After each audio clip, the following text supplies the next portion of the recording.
Every parent wants their baby to grow up happy, healthy, and thriving. But what if I told you that some of the most important red flags in your baby's development aren't talked about enough? What if these signs are so subtle they slip through the cracks? Well, today, we're going to uncover the baby development red flags that no one talks about, so you can spot them early and take action when needed. Let's dive in. Understanding development milestones. First things first, let's talk about developmental milestones. You might have heard about them, and they're typically the guide parents and doctors use to track how babies are growing. Milestones like your baby's first smile, rolling over, crawling, or saying their first word.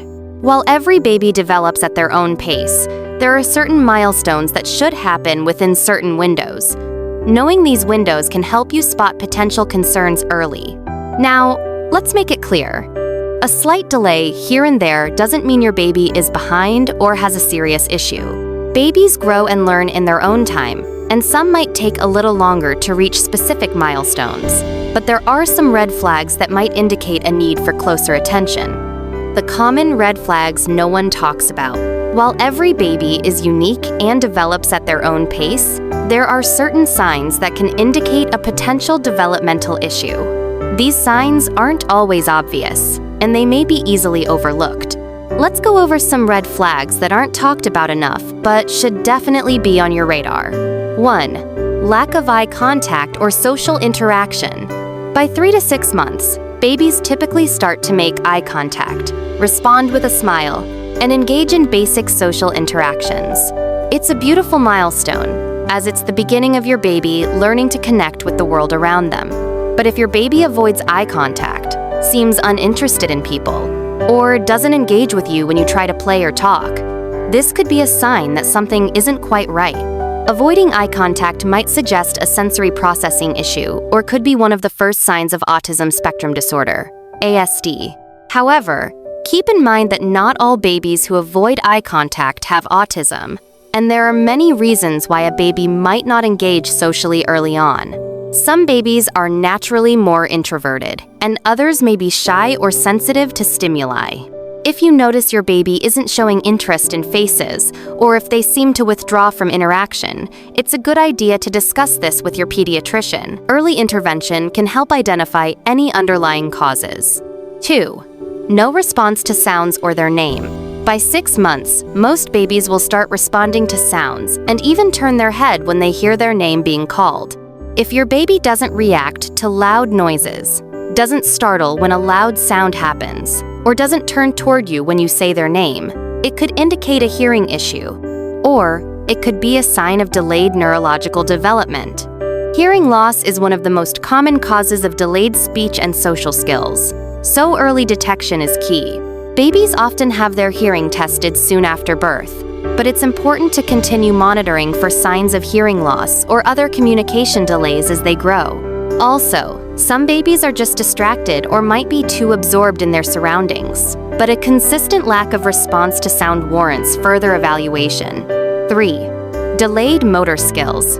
Motor skills are crucial to your baby's development, as they're the building blocks for independence and physical coordination. By 6 months, babies should be able to roll over, push up on their arms when lying on their stomach, and perhaps even begin to sit up with support. By 9 months, many babies will start to sit without support, and some may even begin crawling. These are the foundational skills for later milestones like walking and running. If your baby isn't rolling over by 6 months or can't sit up by 9 months, it's important to consult with your pediatrician. Delays in motor skills can be linked to muscle tone issues, neurological conditions, or other physical delays.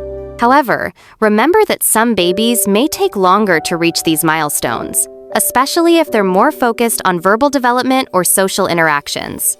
If you're noticing an overall lack of physical milestones or you see your baby struggling with basic movements, your pediatrician might want to perform some assessments to rule out any underlying concerns. Now that we've covered some common motor and sensory red flags, let's talk about a few other signs that might slip under the radar but can still be indicators of developmental concerns. 4. Lack of interest in play. By 8 months, babies should begin to show interest in toys and interactive play. This is when they start to explore objects, pick them up, bang them together, and engage in simple cause and effect play. If your baby doesn't seem to engage with toys, doesn't seem interested in anything around them, or isn't reaching for objects by 6 to 8 months, this could be a sign of developmental delays. A lack of interest in play can sometimes point to sensory processing issues, where a baby might find toys overwhelming or hard to interact with. It can also be an early sign of autism, though it's important to remember that every baby is different. If your baby shows little interest in the world around them and doesn't seem to engage in playful exploration, it's a good idea to discuss this with your pediatrician. Play is essential for brain development, and if your baby isn't showing interest in it by 8 months, they might need additional support to develop these crucial skills. 5. Unusual repetitive movements. Repetitive behaviors like hand flapping, rocking, or head banging are more common than we think, but they should still be monitored. While these behaviors may seem like a phase or something babies do when they're overstimulated, persistent and frequent repetitive movements after 6 months might be a sign of something more serious. Hand flapping or repetitive rocking can sometimes be an early indicator of autism spectrum disorder, ASD, or other developmental disorders. Not every baby who engages in these behaviors has ASD, but when these movements are excessive or occur in the absence of other social interactions, it's worth bringing up with your pediatrician. Repetitive movements might also indicate sensory processing issues, where a baby is trying to self-soothe or manage overwhelming feelings. So, while these movements might seem harmless, it's important to observe the frequency and context in which they occur. 6. Difficulty feeding or latching. Feeding is one of the first ways babies interact with the world around them, so it's no surprise that problems with feeding can be a sign of a developmental concern. If your baby has trouble breastfeeding or bottle feeding past the first few weeks, this could point to issues with oral motor development, reflux, or even sensory challenges. If your baby constantly struggles to latch on, isn't sucking effectively, or seems to have difficulty swallowing, these could be signs of physical issues like a tongue tie or a more significant condition affecting their ability to feed. Other signs to look out for are babies who seem to be overly fussy during feeding, are unable to feed for long periods, or fail to gain weight as expected. If any of these are happening, it's important to speak with your pediatrician or a lactation consultant who can help assess the issue. What to do if you notice these red flags? Now, what should you do if you notice one of these red flags? The first and most important thing to remember is, trust your instincts as a parent. If something feels off, don't ignore it. Talk to your pediatrician about your concerns. Early intervention is key. Early intervention can have a significant impact on your baby's development. The earlier an issue is identified, the more options there are for support and treatment.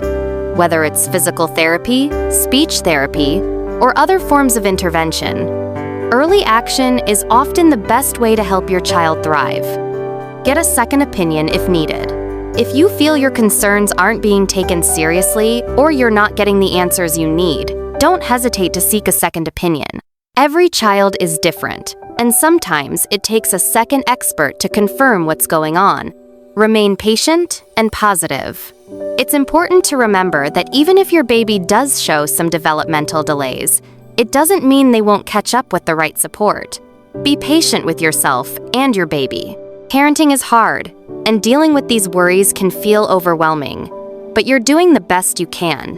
Raising a baby is full of surprises, and not all of them are easy to navigate. But if you notice these subtle red flags in your baby's development, it's important to talk to your pediatrician and get the support you need. Trust yourself, trust your instincts, and remember early intervention can make all the difference. Thanks for watching. If this video was helpful, give it a thumbs up and subscribe for more parenting tips and advice.